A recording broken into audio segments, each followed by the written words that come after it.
প্রিয় শ্রোতাগণ, আজ আপনাদের শোনাব হিমালয়ের রহস্যময় গুহা থেকে আধুনিক আমেরিকা, এক ক্রিয়াযোগের বিশ্বজয়ের ইতিহাস। বন্ধুগণ, একবার কল্পনা করুন 1861 সালের একটি হিমশীতল সন্ধ্যা। হিমালয়ের নির্জন দ্রোণগিরি পাহাড়ের এক অন্ধকার ও গোপন গুহা। সেখানে এমন এক অলৌকিক ঘটনা ঘটল যা পৃথিবীর আধ্যাত্মিক ইতিহাসের মোড় ঘুরিয়ে দিল।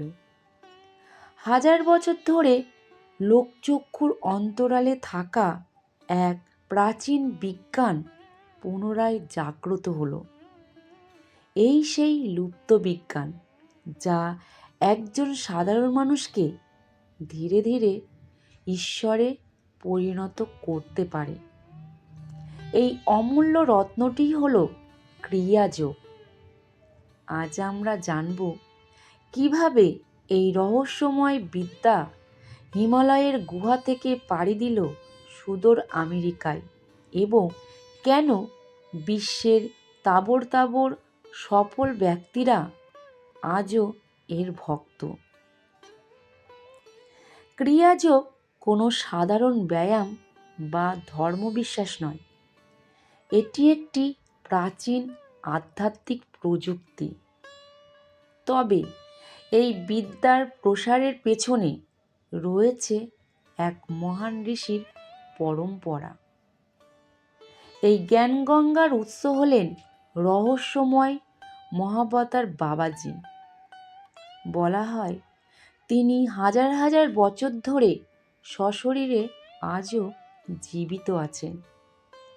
মৃত্যু যাকে আজও স্পর্শ করতে পারেনি। বাবাজি এই লুপ্তবিদ্যা প্রথম শিখিয়েছিলেন লাহিড়ী মহাশয়কে।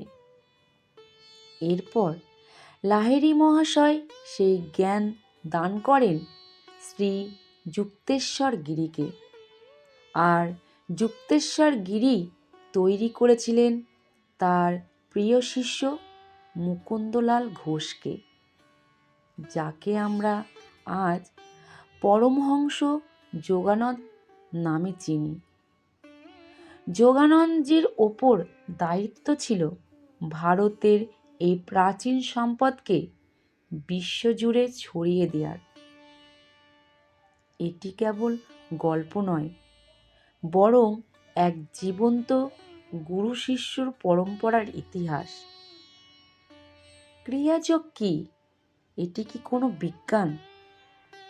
পরমহংস যোগানন্দ বলতেন, ক্রিয়াযোগ কোনো অন্ধবিশ্বাস নয়, এটি গণিতের মতো একটি নির্ভুল বিজ্ঞান।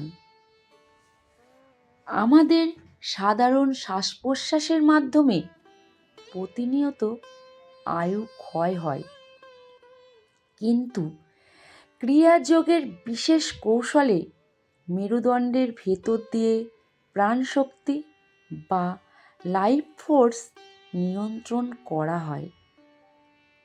যোগানন্দের ভাষায় মাত্র 30 সেকেন্ডের গভীর ক্রিয়াযোগ অভ্যাস 1 বছরের স্বাভাবিক আধ্যাত্মিক বিবর্তনের সমান।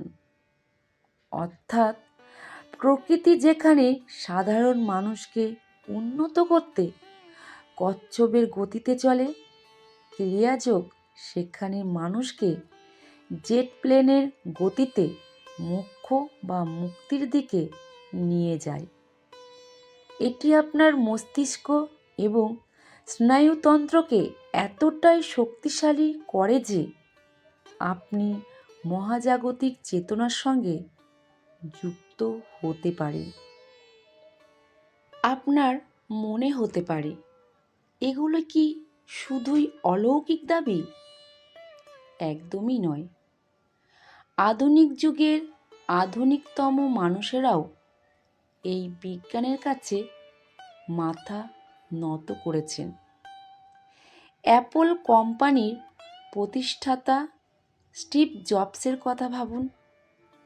তার আইপ্যাডে সারা জীবন মাত্র একটি বই ডাউনলোড করা ছিল, অটোবায়োগ্রাফি অফ এ যোগী বা এক যোগীর আত্মজীবনী। তিনি প্রতি বছর নিয়ম করে এই বইটি পড়তেন।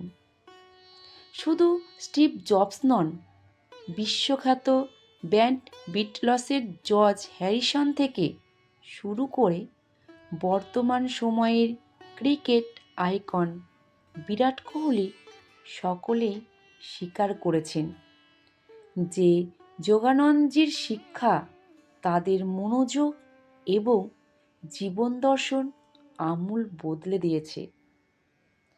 ক্রিয়াযোগ কেবল যোগীদের জন্য নয়, এটি সংসার করা সাধারণ মানুষের জন্য এক শক্তিশালী অস্ত্র। এখন প্রশ্ন জাগতে পারে, আধ্যাত্মিকতার পীঠস্থান ভারত থাকতেও কেন এই গুপ্তবিদ্যা সুদূর পাশ্চাত্য বা আমেরিকায় পৌঁছে দেওয়ার প্রয়োজন পড়ল কেন? এর পেছনে ছিল মহাবতার বাবাজির এক সুগভীর ও গোপন পরিকল্পনা। তিনি চেয়েছিলেন পূর্বের আধ্যাত্মিকতার সাথে পশ্চিমের বিজ্ঞান ও কর্মদক্ষতার মিলন ঘটাতে। তাই 1920 সালে যোগানন্দজি যখন বোস্টনে ধর্ম সম্মেলনে যোগ দিতে যান, তখন থেকেই শুরু হয় এক নতুন যুগের। পাশ্চাত্য জগৎ বুঝতে পারে ধর্ম মানে শুধু চার্চে যাওয়া নয়, ধর্ম মানে নিজের ভেতরের ঈশ্বরত্বকে খুঁজে পাওয়া। 1952 সাল লস অ্যাঞ্জেলেসের একটি বক্তৃতার মাধ্যমে পরমহংস যোগানন্দ মহাসমাধি লাভ করেন বা স্বেচ্ছায় দেহ ত্যাগ করেন। কিন্তু আসল অলৌকিকতা দেখা গেল তার মৃত্যুর পর। সাধারণ মানুষের দেহ মৃত্যুর কয়েক ঘন্টা পরেই পচন ধরতে শুরু করে, কিন্তু যোগানন্দজির দেহত্যাগের 20 দিন পরেও তার শরীরে কোনো পচন বা দুর্গন্ধ দেখা যায়নি।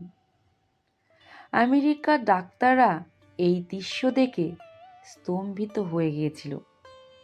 তিনি প্রমাণ করে গেছেন যে একজন যোগী চাইলে শুধু জীবন নয়, মৃত্যুকেও নিয়ন্ত্রণ করতে পারেন।